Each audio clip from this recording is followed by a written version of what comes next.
Hey guys, it's me again. We'll keep solving trigonometric equations.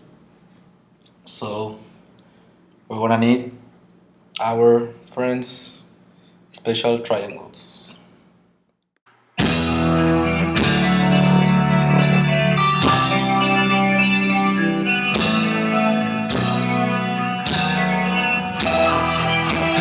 I have cotangent of theta plus square root of 3 equals 0. So I'm gonna solve. I'm gonna leave alone the trigonometric function. So if this is adding, it goes subtracting. So remember, every time that I have a number, all whole numbers are divided by 1. So cotangent in letters is x over y. So obviously you are wondering which one of these two is positive and which one of these two is negative. So the answer is I have the two possibilities. One, when the x is positive and the y is negative.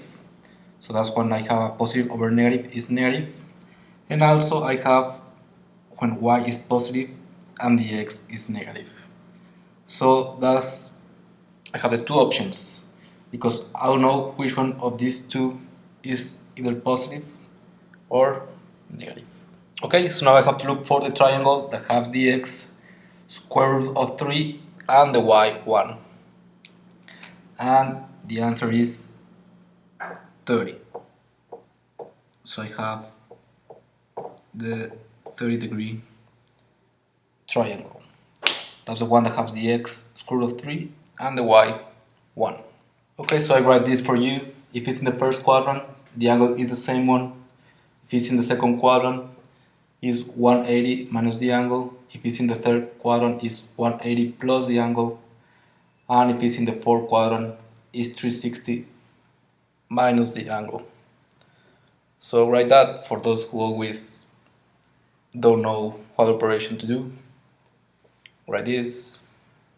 Okay, so because if it's in the second quadrant, it's going to be 180 minus 30.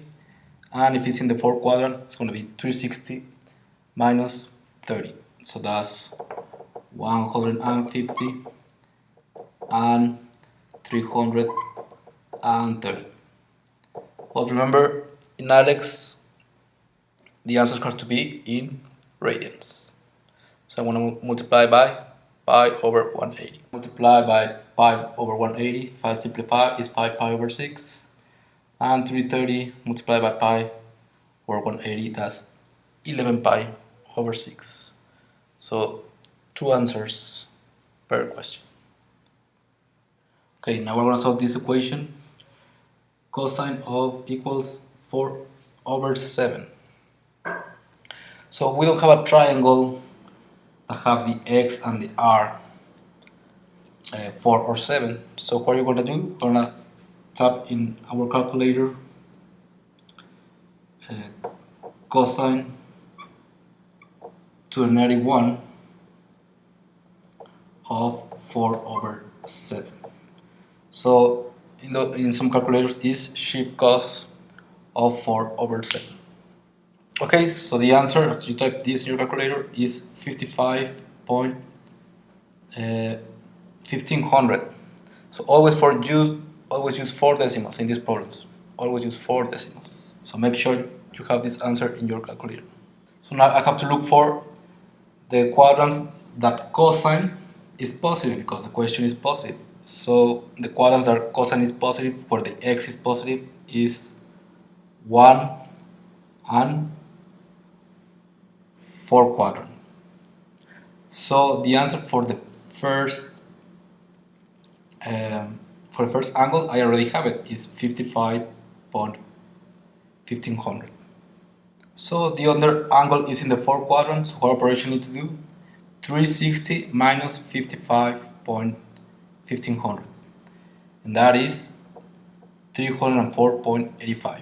So remember, always two answers per question. But now the answers is Alex and in radians. So we're gonna convert in radians. I'm gonna show you how. Okay, so to convert these angles in radians, it's the same process. I have to multiply by pi over 180. What's the difference? That this pi, make sure that this pi in your calculator is 3.1416. Okay, so it's the same process, but because these are decimals, we're gonna make sure that this pi is 3.1416. Okay, so when I type this operation in my calculator, is 0.9625 and 5.3206 radians. All these numbers are in radians. But Alex is only taking 2 decimals. So if I round this to 2 decimals, is 0.96 and this is 5.32. So Alex, you have to give your answers in radians and with 2 decimals. Okay, so that's all for today. Thanks for watching and solve the classwork.